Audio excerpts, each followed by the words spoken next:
মালিক জিজ্ঞাসা করে প্রতিদিন, বান্দা কি কারণে আমাকে ছেড়ে দিলা? হ্যাঁ,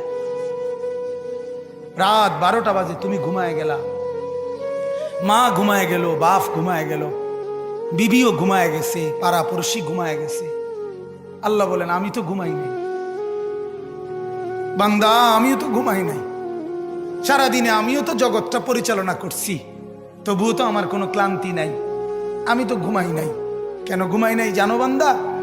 রাতের 2টা বাজে যদি তোমার পেশাব করতে হয়, রাতের 3টা বাজে যদি তোমার দরজা খুলতে হয়, তখন যদি তোমাকে উঠতে হয়, আর আমি যদি ঘুমায় যাই বান্দা, তোমারে চোখ মেলে দিবে কে?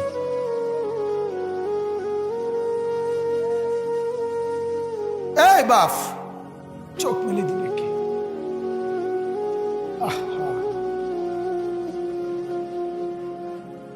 আল্লাহ আমাদেরকে মাফ করে।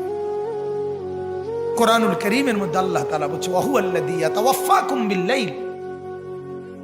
কোরআনে আল্লাহ বলে বান্দা শোনো, প্রত্যেকটা মানুষকে রাত গভীরে যে ঘুম আমি দেই, সেটা ঘুম না, আমি ওয়াফাত দেই, আমি মূলত মৃত্যু দিয়ে দেই। আবার আমি দয়া করে একটা নির্দিষ্ট সময় পরে চূড়ান্ত মৃত্যু দেব বলে আমি আবার সেই হায়াত সকালবেলা যখন জাগতে শুরু হয় তখন আমি ফিরিয়ে দিই, ফিরিয়ে দেয় আল্লাহ। এমনও মানুষ আছে পৃথিবীতে, রাত্রিবেলা ঘুমাইছিল ভালো মানুষ, সকালবেলা আর জাগে নাই।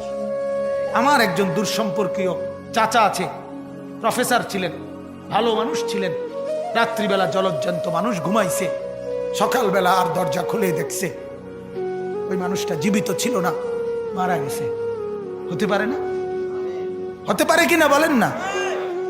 তাইলে বছরের পর বছর, মাসের পর মাস, এই বাপ, বাহিরের কারো চিন্তা করে বাদ দেন। আপনারা যারা বসছেন, আপনাকে বলছি, আপনি কষ্ট করে বসছেন, রাতের 12টা বাজে, রাতের 12টা বাজে, এত কষ্ট করে বসছেন, বিনিময়ে একটু ভাবেন, একটু ভাবেন, অনুরোধ আমার, একটু ভাবেন।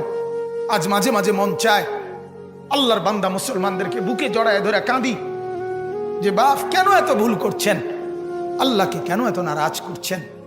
যার বিবি বেপর্দা, আপনি আল্লাহকে কত পরিমাণ নারাজ করাচ্ছেন। যার স্ত্রী, যার মেয়ে বেপর্দা, আপনি আল্লাহকে কি পরিমাণ নারাজ করছেন বলেন? এক কুকুর মরলে, লাশ ফেলে রাখলে যেই দুর্গন্ধ ছড়ায়, সেই দুর্গন্ধে অল্প কিছু মানুষের কষ্ট হয় কিছুক্ষণ, কিন্তু এক নারী বেপর্দা হাঁটলে যে যুবকগুলোর চরিত্র নষ্ট হয়, সেই নারী এক মরা লাশওয়ালা কুত্তার চাইতেও বেশি দুর্গন্ধ